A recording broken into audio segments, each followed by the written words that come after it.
नमस्कार, लाइव लगातार में आपका स्वागत है। झारखंड की राजनीति में इस वक्त सियासी पारा अपने चरम पर है।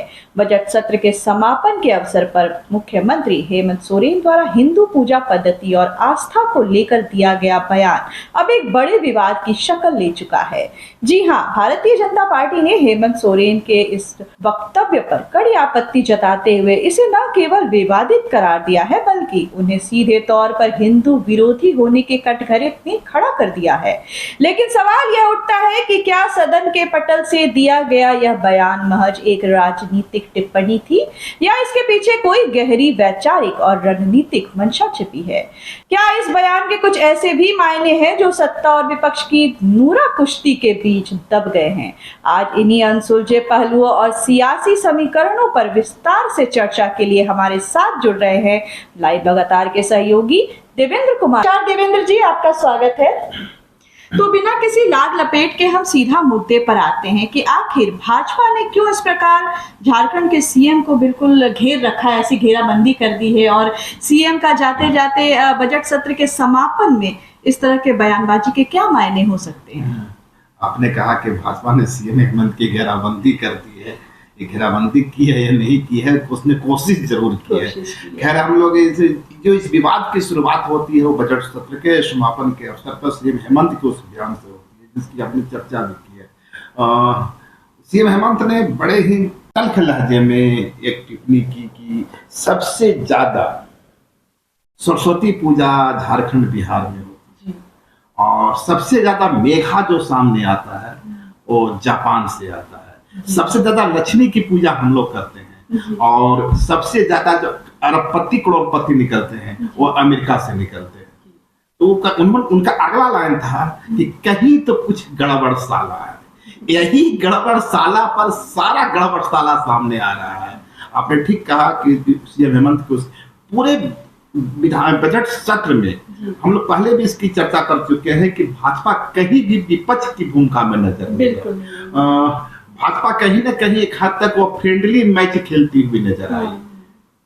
जिस तल्ख तेवर का इस्तेमाल भाजपा को करना चाहिए था विस्थापन के मुद्दे पर, रोजगार के मुद्दे पर, बेरोजगारी के मुद्दे पर, झारखंड में कुपोषण के मुद्दे पर और तमाम मुद्दे उसके पास थे, लेकिन किसी मुद्दे पर भाजपा ने पुरजोर बैटिंग नहीं की। जी बिल्कुल, इस पूरे सत्र में ये साफ नजर आया कि जिस मुद्दे को पुरजोर से उठाना चाहिए था, विपक्ष वहां कहीं ना कहीं ढीली पड़ गई।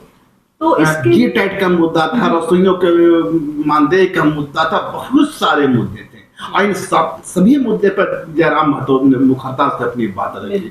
9 बार कटौती प्रस्ताव लाए हैं जयराम महतो इस बजट सत्र में, तो समझ सकते हैं विपक्ष की भूमिका का निर्वाह कौन कर रहा था। लेकिन बजट सत्र के आखिरी दिन सीएम हेमंत ने एक मसाला जरूर दे दिया भाजपा को लगा कि भाई उसकी संजीवनी है हिंदुत्व, इसी हिंदुत्व की सवारी कर वो यहाँ तक पहुंची है, तो उसे लगा कि इससे बेहतर अपॉर्चुनिटी कुछ नहीं हो सकता। क्योंकि देखिए, एक सेगमेंट जो तैयार हुआ है जो 1.5 दशक या 2 दशक में, जिसे भाजपा की ओर से चलाए जा रहे नारे बेहद पसंद है।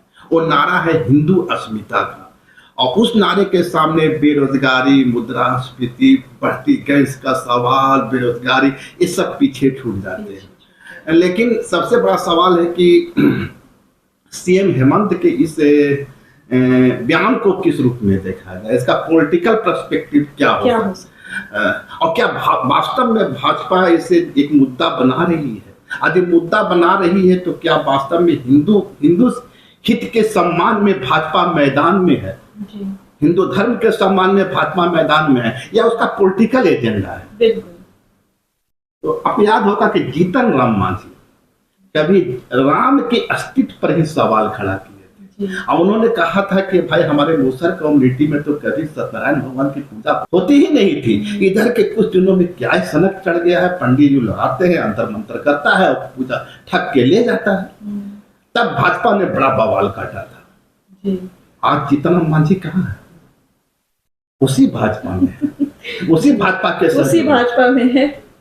भाजपा के सहयोगी जिन्होंने राम के अस्तित्व पर सवाल खड़ा कर दिया तो कहा था कि राम महापुरुष हो सकते हैं जिनके लिए हो, हमारे लिए ना वो महापुरुष है ना भगवान। तो बहुजन आवाज बन रहे थे, काशी राम के रास्ते चल रहे थे। नरेश अग्रवाल होते थे सपा में, उन्होंने कहा था कि विस्की में ब्रह्मा बसे, रम में बसे महेश, और चर्चा में था ये बयान। जीन में कुछ बसे और थर्रा में हनुमान। इसे संसद में नारेबाजी की थी। ये काफी विवादित विवादित बयान था। है, हाँ। तो सब भाजपा ने तभी बहुत बवाल काटा था। आज नरेश अग्रवाल कहाँ है? भाजपा में है, उनके बेटे भाजपा में मंत्री हैं।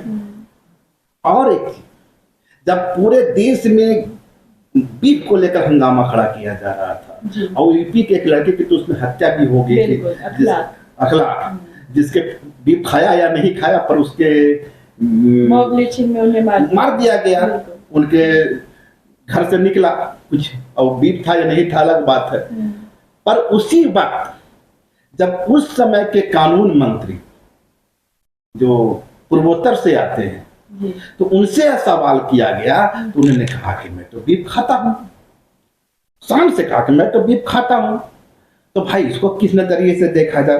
तो डबल स्टैंड भाजपा का तो नजर आता रहा है।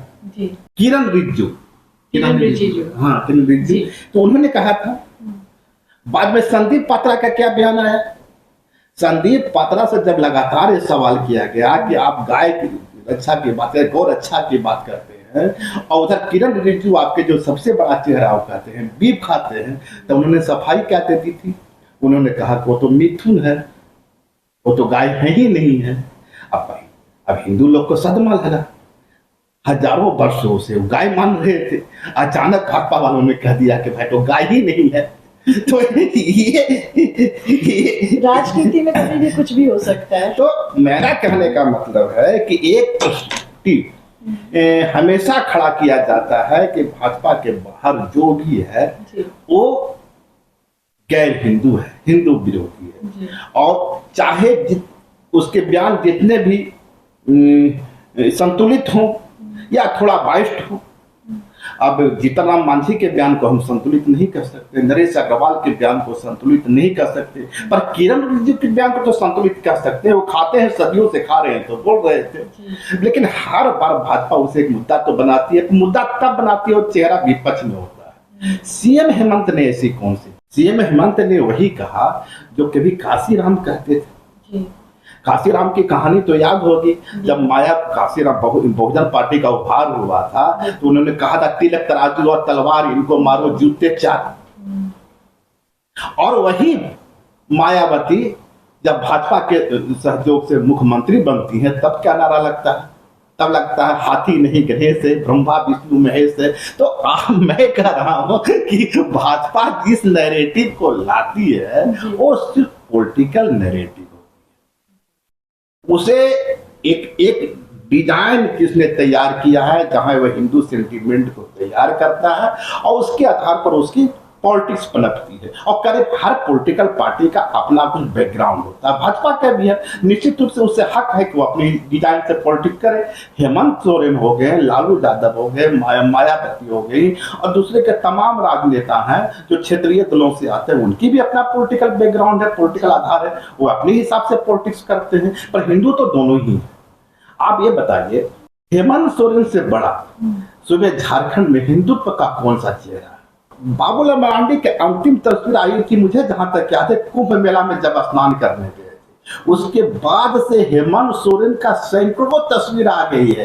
कभी वो अमरनाथ यात्रा, तो कभी वो यात्रा, तो कभी इस हिंदू मंदिर, कभी वो हिंदू, तमाम हिंदू मंदिरों का उज्जैन, महाकाल, कहाँ कहाँ जाते रहते हैं। तो भाई मुझे तो लगता है कि हिंदुत्व की पॉलिटिक्स भले ही भाजपा करती हो, पर हिंदुत्व का सबसे बड़ा चेहरा थी झारखंड में को है तो खुद सीएम हेमंत है।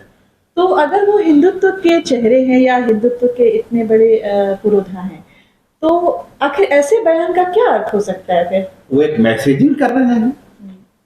मैंने कहा कि काशीराम के रास्ते हेमंत, कहीं ना कहीं ये काशीराम के रास्ते चल रहे हैं। क्या ऐसी संभावना बन रही है कि यूपी में उनका कुछ प्रादुर्भाव हो?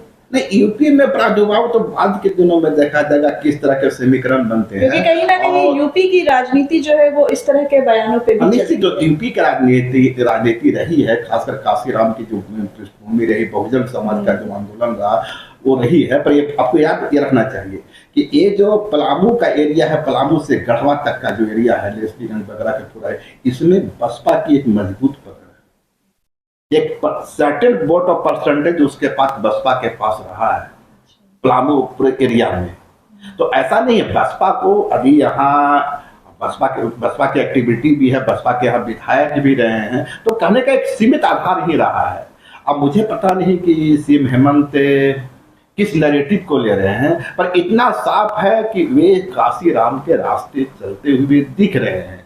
और एक हद तक जो सीएम हेमंत को एक कटघरे में बांधने की कोशिश हुई थी कि आदिवासी शेर है, वो आदिवासी शेर अपने को आदिवासी शेर के रूप में बनाए रखना नहीं चाहता है। वो चाहता है कि हम एक लार्जर पॉलिटिक्स करें, और लार्जर पॉलिटिक्स तब होगी जब वो सोसाइटी का 90% हिस्से की बात करेगा, जिसकी बात कभी काशी राम करते थे, बहुत बाद में मुलायम सिंह ने की, लालू यादव ने की। खुद दिसुम गुरु के भाषण को, शुरुआती भाषण को, संसद में दिए गए भाषण को आप सुने, तब लगेगा कि दिसुम गुरु भी वही बात बोल रहे हैं जो काशी राम बोल रहे हैं।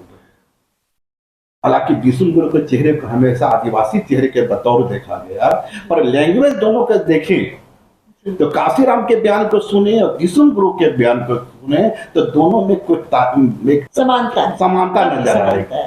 वो सोशल इश्यूज हो, पॉलिटिकल इश्यूज, हर जगह उनकी जो पीड़ा होती है कि भाई आदिवासी समुदाय है, दलित समुदाय है, पिछड़ा समुदाय है, सामाजिक और राजनीतिक हिस्सेदारी बढ़े। कॉमन पॉइंट तो ही है कि दलित पिछड़ा समाज की राजनीतिक हिस्सेदारी बढ़े, उसकी जनसंख्या के अनुपात में बढ़े। काशी राम की भी यही बात थी, वे चाहते थे कि जिसकी जितनी संख्या भारी उसकी उतनी हिस्सेदारी।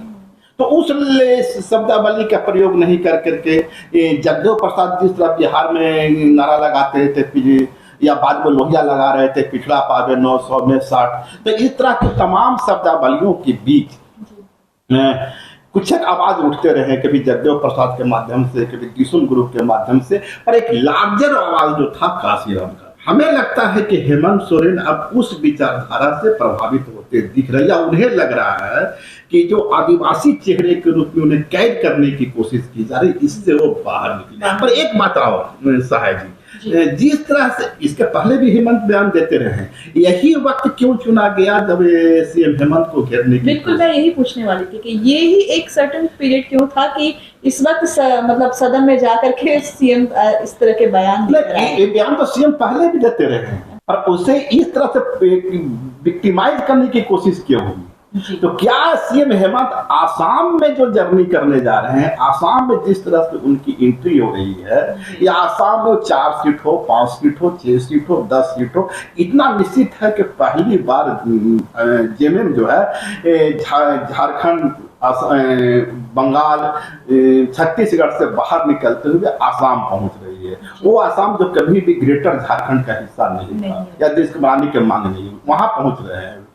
तो क्या भाजपा ये बताना चाह रही है वहां के अपने हिंदू वोटरों को कि देखो भाई, अभी तक तो खतरे थे, बांग्लादेशी का खतरा तो था ही, अब एक झारखंड से भी आ रहा है हिंदू विरोधी।